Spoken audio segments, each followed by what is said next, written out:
From Kansas State University, this is Agriculture Today. Eric Atkinson here. And ahead today, K-State's Sandy Johnson joins us during our first half hour to take on a couple of timely topics of interest to you cow-calf producers. She'll discuss adjustments that should be made to the cow and bred heifer ration as those females head into their third trimester, ramping up her nutritional plane in line with fetal calf growth. And Sandy talks about an online tool that you producers can benefit from called the Management Minder, which allows cow-calf operators to put together a portable management calendar. Also today, K-State's Charlie Lee will have an update on the prevalence of chronic wasting disease in deer and the symptoms of this condition you hunters should watch for. All this and more here on Agriculture Today. Did you know every Kansas farmer feeds 128 plus people? Kansas farmers are hard workers, dependable, authentic, and sensitive. Not only do farmers put food on your table, but they put clothes on your back and fuel in your car. For more information about Kansas farmers, visit K-State Research and Extension online or stop by your local extension office. This message has been brought to you by the K-State Animal Sciences Leadership Academy participants.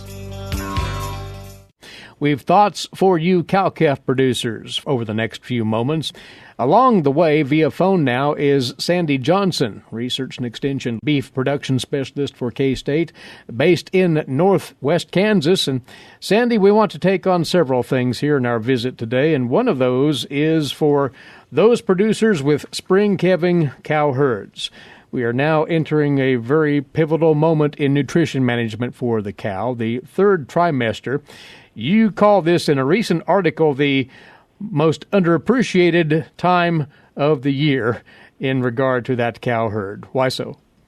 Well, I think, one, it's a time of year we've got lots of things going on that draw our attention elsewhere.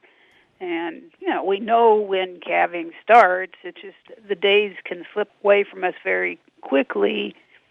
And we know that third trimester is when the weight of that calf really starts to be exponential. And so the cow needs to be gaining weight. And if she doesn't, in effect, she's losing weight.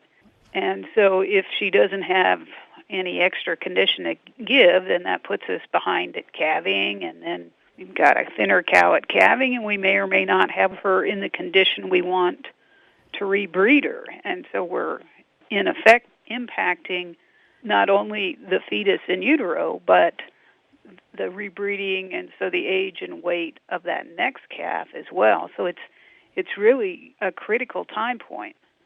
And in fact, you note in an article on this topic, as mentioned, that because of the time of the year, because of the actual hair coat of the animal, it may not be as clear as otherwise what condition she's in. Right. We're probably feeding her a really bulky forage, so her rumen is going to be generally full. Her hair coat is just gradually getting longer and longer, and so we need to really pay attention and look at those cows closely. Sometimes when we see something every day, we don't notice gradual changes. So unless we are intentional about really assessing body condition score, and I recommend body condition scoring your cows several key times at the year, and this 90 days prior to calving is really a key one. And when you think about the weight the cow has to gain, it's like saving money. Do you want to save the money you need to buy a house over 3 years, or do you want to do it in one day? Mm-hmm. And that's the extreme example, but the same thing holds true for the gain of this cow's body weight. The more time we have to do it, the less we need per day, and that equates to the quality of ration that we have. I give the example of a cow that's in a body condition score 4, so we want to, say, add some additional weight to her by the time she calves, plus the weight of that fetus.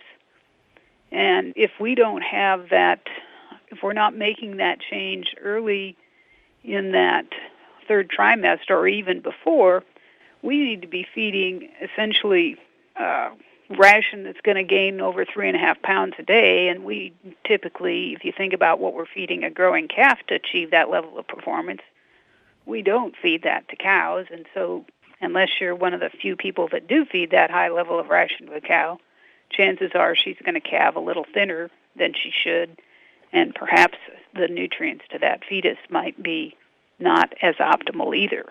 Producers are, as usual, walking a fine line here, though, are they not, in that they want to assure that cow's getting, as you're noting here, the proper plane of nutrition to maintain her weight, to maintain fetus growth, at the same time not going overboard with feed expenses. So is there a target to shoot for here? Is it something that fluxes from herd to herd? What?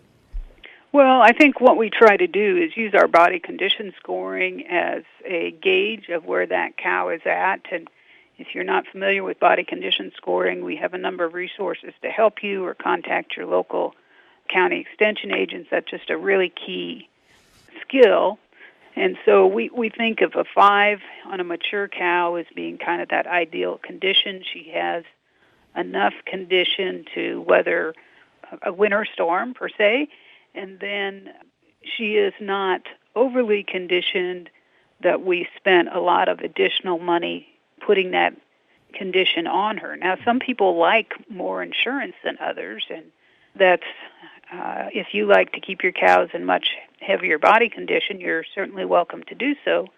You just need to understand what that does to your cost structure, and perhaps it's due to how well your genetics match your environment, but we know that feed costs and the maintenance of that cow is one of the largest single expenses that we have, and so we want to try and optimize those dollars we spend to also optimize rate of reproduction. When we look at the nutrition side then, and amping up the feeding program to meet that cow's needs, as she's into her third trimester now, is the emphasis largely on the forages, or do we look at a concentrate, or it's just at the disposition of what a producer has at their disposal? Right. Well, I guess, yes, what that producer has, but the best way to go about planning for that gain is to have a forage analysis and see how well that matches the cow's nutrient requirements, and find whatever supplement might be needed.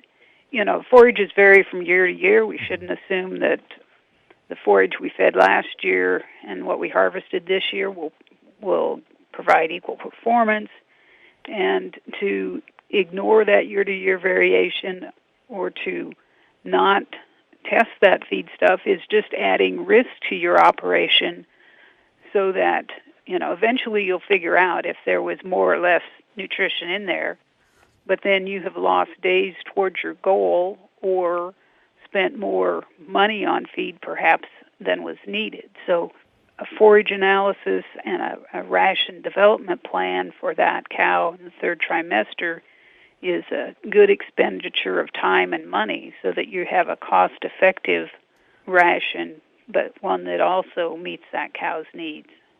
Haven't brought this up yet, but it's worth addressing here.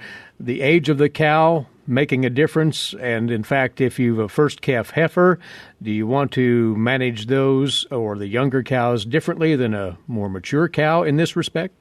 The younger cows, first calf heifer, and maybe even 3-year-olds do not compete as well with mature cows. They tend to be intimidated and pushed to the back. And in most cases, we want those young cows to have a little more insurance in their body condition, being a 5.5 to 6 at the time of calving.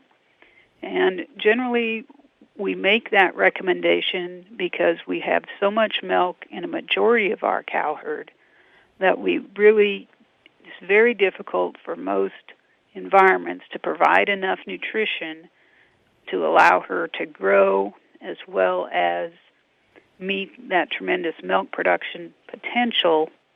And as we feed her more, she puts it into that milk production, and that added body condition score really is a hedge against maybe overshooting the amount of milk production we have in some cows. If the world was ideal and we had an ideal match of level of milk production, maybe we wouldn't need to make that statement.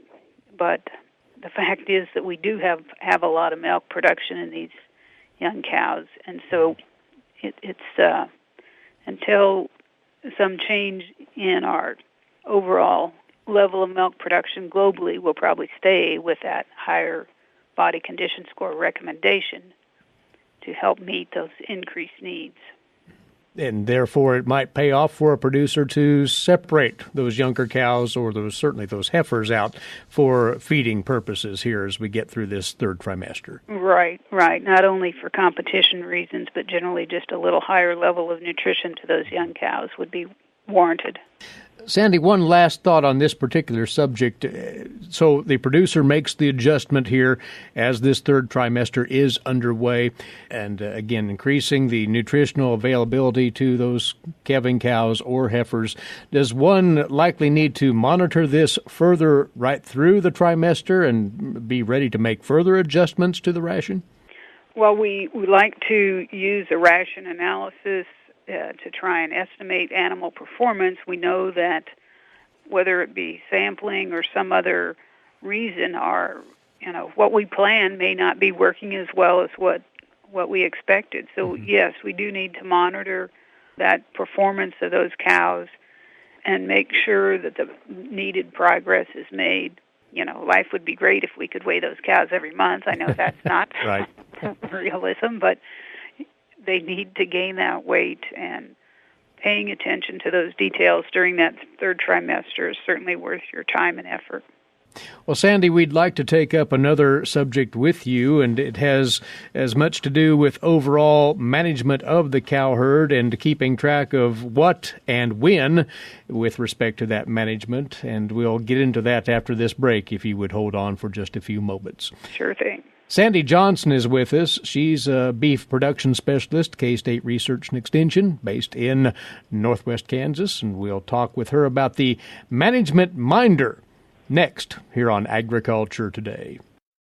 Agricultural producers, landowners, and creditors, you have a partner in your legal and financial needs. Kansas Agricultural Mediation Services offers reliable, trusted information and guidance. Whether you need advice for ag credit concerns or are transitioning your operation to the next owner, Kansas Agricultural Mediation Services can assist you in making sound decisions for your business. To learn more, call 800-321-3276 or visit us online.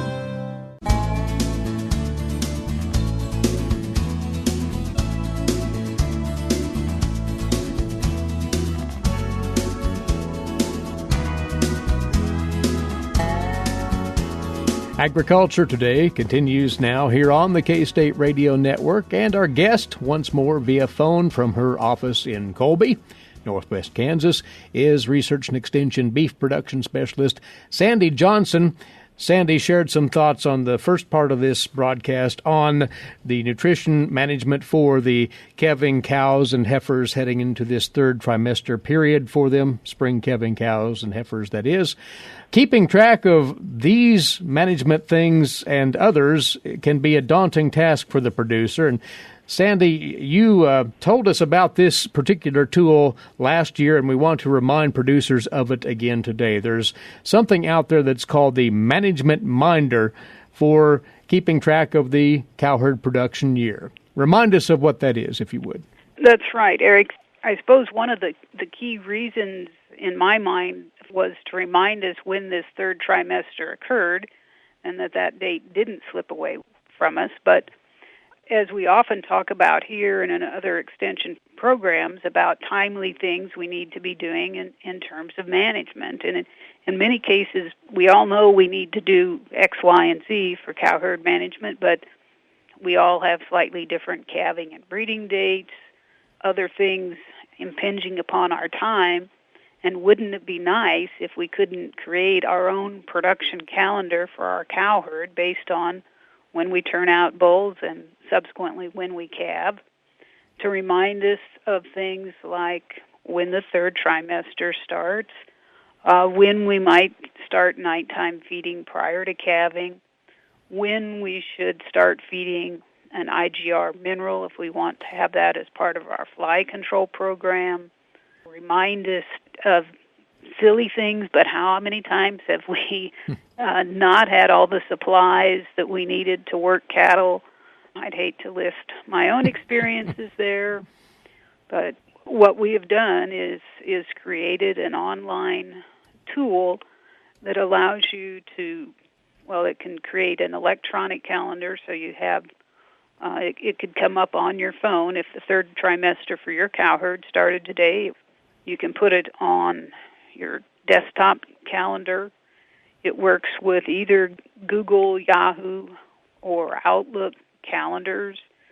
And so you could create your year-round calendar for your herd and print that out. You might use it to discuss the herd health plan with your veterinarian, see if the program you used last year, if you want to repeat that, or a veterinarian could use it for various clients and make suggestions for that herd health management plan. And so hopefully it would work well to not only communicate within your own team, but as you had other team members outside of the operation to provide the best management for your herd. This is really a flexible tool for one to use, this management minder. As you say, you can plug in all of this information, and if you have to change it along the way, or you want to have it remain static year to year, you can make all of that happen fairly handily, you say. Right. It's set up so that you do register for an account when you first try out the minder, and that's so that if you like the calendar you set up one year, you can easily roll that to the next year. We have a little year plus command that essentially rolls everything over to the next year. And so really once you had it set up, there might be minor adjustments you might make, maybe moving things off of holidays or something else based on the default interval things they're at. But hopefully it is easy for people to use and target to their needs. You could make calendars for multiple herds. There's places to identify, make varying notes. Maybe this is the purebred cows or the 2-year-olds, or depending on your various management groups.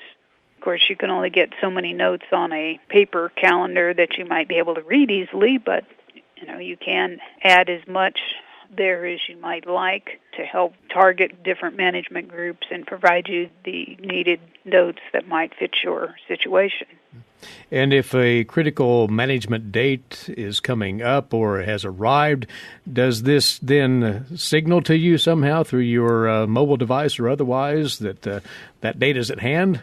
Yes. You have to have certain settings turned on so those notifications do come through to you, but indeed, I had a pop-up that said that Eric and I were going to talk, and it comes on at 5 minutes, or it starts at 15 minutes before, and then usually I snooze it till 5 minutes before, so I'm ready when Eric and I are going to visit. And the same thing would hold true for any other item that you put in there, that you could make it notify you or just be a listing on the calendar. Very good. Well, Sandy, this was introduced, was it last year or the year before? I think it was January 2016. Okay. So you've had a chance to tell producers about this and share what it has to offer, and the response has been positive about this particular program? Yes, and in fact, we've incorporated some suggestions that we had from producers on using it, and certainly we welcome that type of feedback. I think with any of these computerized things, our ability to do more things with it changes as the technology advances, and hopefully we'll be able to do that. So not sure if we can implement them all, but certainly open to suggestions and ideas for improvement to make it work better for producers. We hope it fits their needs and helps them keep this schedule in front of them so that they're more proactive than reactive to the things around them. Very good. It's called Management Minder, and accessing it is pretty easy, you say, Sandy. That's right. You can go to ksubeef.org. On the far right-hand side under the links, there is the Management Minder is listed there.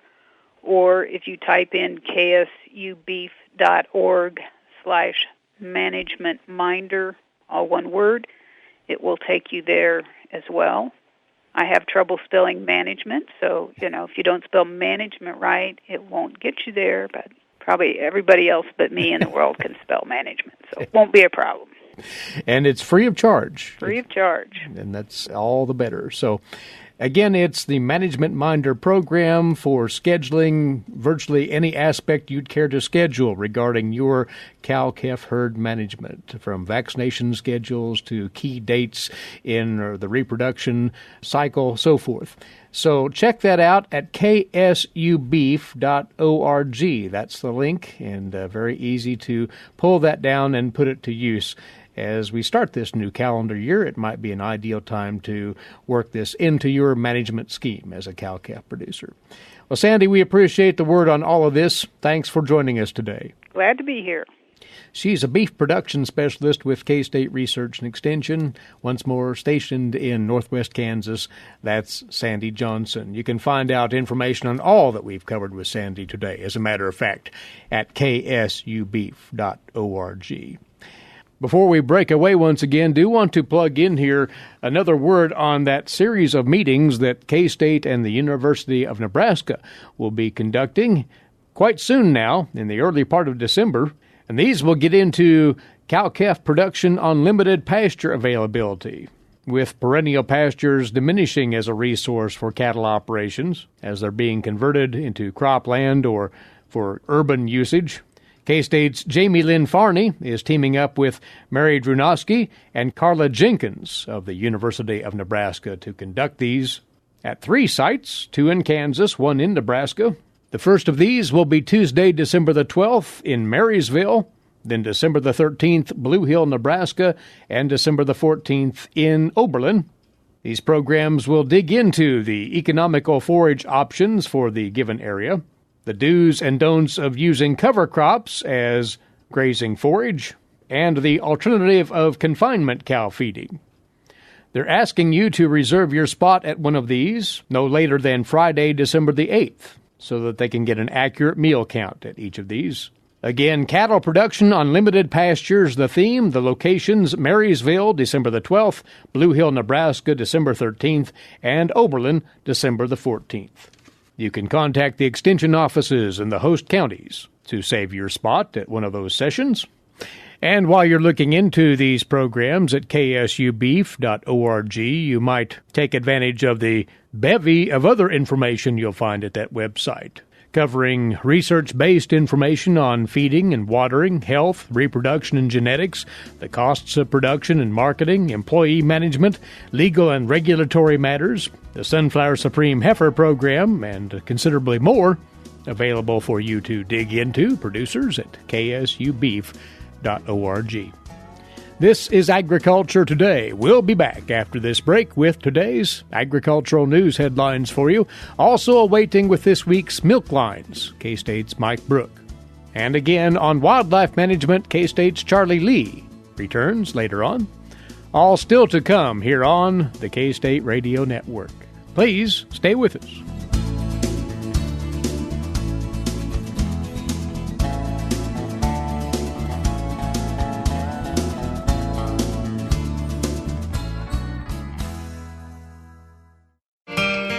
Hamburgers, roast, ribs, steak, or whatever you prefer.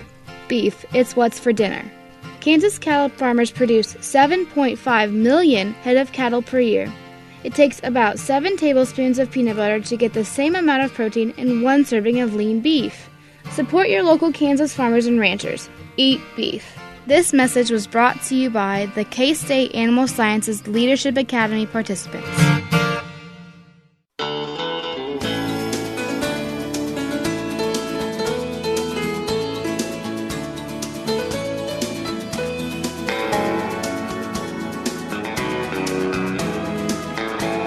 Broadcasting from the campus of Kansas State University, this is Agriculture Today. Eric Atkinson here, as we move ahead now with today's agricultural news headlines for you, courtesy in part of DTN. The USDA has issued its last weekly crop progress and condition report for this 2017 growing season. For December through February, the USDA will be issuing monthly reports. So here goes the final account for the year for the week ending this past Sunday. Warm, dry weather spreading across the state last week, affecting the moisture supplies. Topsoil moisture is rated this week at 2% surplus, 59% adequate, and 39% short to very short now. Subsoil moisture, 1% surplus, 64% adequate, and 35% short to very short. The condition of the Kansas winter wheat crop is 51% good to excellent this week, 35% fair, 14% poor to very poor. Winter wheat emergence is now at 93%. That's slightly behind the 98% average for this date. On the national scale, winter wheat conditions declined due to the lingering dryness. We've more on that from the USDA's Stephanie Ho. USDA meteorologist Brad Rippey has the last look at winter wheat condition for the year. We did see a decline in condition from the previous week from 52 to just 50% good to excellent, and an increase in the very poor to poor ratings from 11 to 12%. That is largely driven by dry conditions. He compares this to the same time last year. It ends the fall portion of the growing season with this year's wheat considerably below previous year, when we were at 58% good to excellent and 10% very poor to poor. Meanwhile, he says emergence is coming along in many winter wheat states, except we do see emergence progress behind schedule in California due to late planting. 35% emerged there, 5-year average 61%. He points to drought conditions in some of the winter wheat states and says the wheat will need enough moisture from winter into the spring growing season in order to thrive. This is Stephanie Ho for the U.S. Department of Agriculture in Washington, D.C. And the USDA's final crop progress report of the year also shows that the U.S. soybean harvest is officially done, and producers have only about 5% of the corn crop left to harvest. The grain sorghum harvest also 95% complete. Well, Congress is back in session, and for what's scheduled to be a 3-week session before the Christmas and New Year holiday, with an agenda filled with tax and budget issues, while 3 key nominees for agriculture positions remain unconfirmed. The Senate Agriculture Committee has approved the nomination of Bill Northey as Agriculture Undersecretary for Farm Production and Conservation. However, Senator Ted Cruz of Texas remains with that hold on the nomination due to his concerns that the president has been too favorable to the renewable fuels industry by maintaining the renewable fuel standard. Last week, Senator Chuck Grassley of Iowa and Senate Majority Leader Mitch McConnell had promised to help bring the Northey nomination to a floor vote. The Senate Agriculture Committee has also had a hearing now on Stephen Vaden to be the USDA General Counsel, but has not yet voted on his nomination. And the Senate Finance Committee has approved the nomination of Greg Dowd to be the Chief U.S. Agriculture Negotiator. There has been no movement on Dowd's nomination since November the 9th, when Senator Jeff Flake of Arizona put a hold on that nomination. Flake wrote Trade Representative Robert Lighthizer over concerns about a White House proposal in the North American Free Trade Agreement negotiations to allow Florida fruit and vegetable producers to use trade remedy laws against seasonal surges of Mexican imports. Flake spokesperson told DTN yesterday that the senator had not received a response and therefore has not lifted his hold on Mr. Dowd's nomination. Checking other agricultural news for you, American beef that once had been shunned by Koreans over BSE now amounts to more than half of imported beef that goes on Korean tables. That, according to the Korean International Trade Association, U.S. beef imports during the January to October period this year amounting to $989 million, taking up 51% of that nation's imported beef market. American beef took up more than 50% of the market for imports from 1993 to 2003, when its share of the local market hit an all-time high then of 75%. However, in 2004, the share plummeted to 17% as that country banned the imports of U.S. beef in 2003 following the BSE incident in the U.S. That country eased the ban from 2008, allowing in meat from cattle aged less than 30 months after holding several rounds of talks with the U.S. from 2006 to 2008. The market share of American beef has steadily increased since then, the gain largely attributable to the free trade deal between Korea and the U.S. that took effect in 2012, that according to market experts. U.S. beef took up the largest share in the local imported beef market over the first 10 months of this year, after accounting for 37% in 2012, 42% in 2014, 46% in 2016. In the meantime, the share of the Australian brand in Korea fell to 43% during the same period, after reaching its peak of 78% in 2006. And taking you up to the break, we have a reminder for you once again of an event coming up very soon now. The annual Women Managing the Farm Conference is set for February of 2018 here in Manhattan. K-State Research and Extension is a co-sponsor of this program. The theme this year, maximizing influence in farm, community, and consumers. That'll be the focus of this award-winning program. This program provides a supportive setting in which women associated with agriculture can develop the skills, resources, and knowledge needed for succeeding in the competitive agricultural environment. It is a 2-day session. Attendees can select from numerous presentations covering an assortment of topics. We'll be getting into more details on the Women Managing the Farm Conference as we get near those dates of February the 15th and the 16th. Again, it'll be held in Manhattan. You can check out more information right now, though, online at this address, womenmanagingthefarm.com, womenmanagingthefarm.com. This is Agriculture Today. While many people know hunger is an issue in developing countries, it is also a problem in our own backyards. In 2010, 1 in 7 Kansans struggled to put adequate food on the table. 2 K-State Research and Extension programs are tackling this problem. The Family Nutrition Program and Expanded Food and Nutrition Education Program reach thousands of Kansans in more than 70 counties. They learn how to eat healthy with a low budget. For more information about these programs, visit ksre.ksu.edu.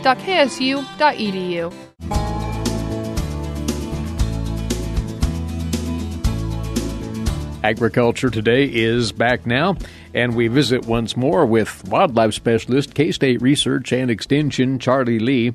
And this, Charlie, in advance of the firearms deer hunting season opening this week around Kansas. A bit of information on an affliction we find in deer that is worrisome, to say the least. It's called chronic wasting disease, and it's been around for a while.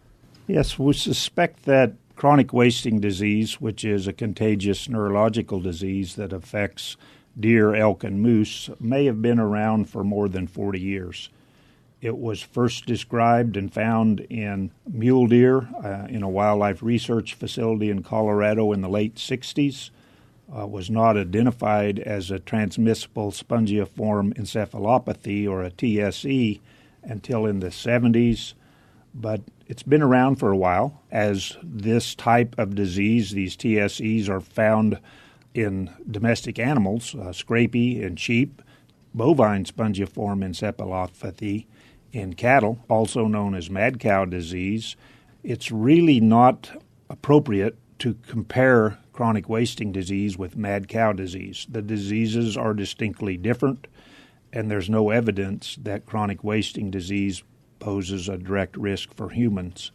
However, most folks recommend that human exposure to the chronic wasting disease infectious agent be avoided as we continue to research the issue. What do we know to date about the prevalence of chronic wasting disease in deer here in Kansas? Well, we've found 143 cases of CWD in Kansas, including 1 elk, and the rest would be mule deer and white-tailed deer, primarily in the northwest portion of Kansas. However, keep in mind, this is not a substantial surveillance effort statewide.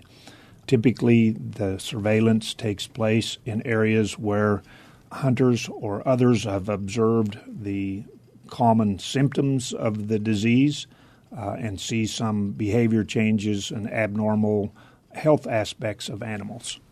The symptoms of chronic wasting disease, we've had occasion to visit about those before, but to remind folks of just what deer would exhibit that would indicate presence of the disease. Well, the most obvious and consistent clinical sign is weight loss over time.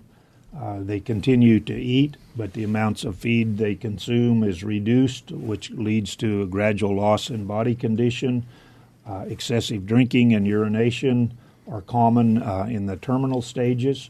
Sometimes you have decreased interactions with other animals. The animal may be standing by itself, may be listless, lowers their head, and basically wastes away.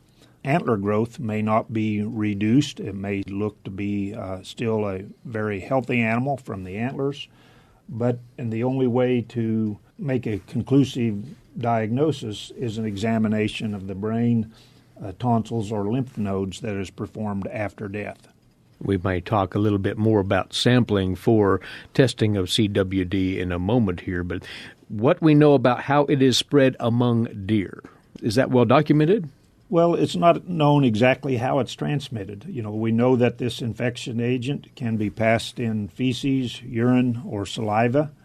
It's also thought that it can be transmitted from animal to animal.